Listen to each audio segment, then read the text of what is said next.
পেছনে বাস নিয়ে ঘুরে বেড়াচ্ছে। হ্যালো গাইস, এরকম চিল বেশ। এই মুহূর্তে বাংলাদেশের প্রচুর পাবলিক হতে চায় তুর্কি সাইপ্রাস প্রবাসী। কারণ এখান থেকে 5 বছর মতো আগেও পাবলিক চিনতো না যে তুর্কি সাইপ্রাস কি। আমি নিজেও তো চিনতাম না। তারপরে মনে করেন 2021-22 সালের পরেতে মোটামুটি চীনে আসা যাওয়ার আনাগোনা অনেক বেড়ে গেছে আগের থেকে। বেতনটাও মিডল ইস্ট বা এশিয়ান অন্যান্য কান্ট্রি থেকে বেসিক বেতনটা একটু বেশি হয়। কিছুদিন আগে বেতনটা বাড়লো আবার। তো বিষয়টা হচ্ছে যে এই মুহূর্তে সাইপ্রাসে আসার জন্য সবাই পাগল বা উন্মাদ হয়ে গেছে। আসলে এটা স্বাভাবিক, সবাই তো চায় একটু বেশি টাকা ইনকাম করি, মোটামুটি ভালো থাকি। তা বর্তমান সাইপ্রাসের অবস্থা কেমন জানেন? বর্তমান সাইপ্রাসে যাদের ভিসা আছে, কাজ আছে, সঠিক বেতন আছে, এদের জন্য সাইপ্রাস। আর যাদের কাজ নেই, ভিসা নেই, সঠিক বেতন নেই, এদের হাতে এরিকেন, পেছনে বাস।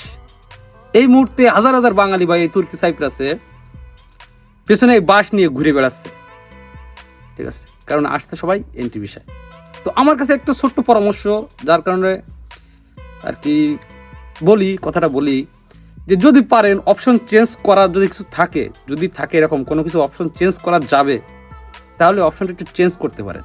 কারণ এই মুহূর্তে বর্তমান 2026-এ এসে এমনিতে ভিসাটা বন্ধ, তারপর ভিসা খোলার পরে কি হবে কিনা কিছু বলা যাচ্ছে না। যদি কারো অপশন থাকে চেঞ্জ করতে পারেন। ধন্যবাদ।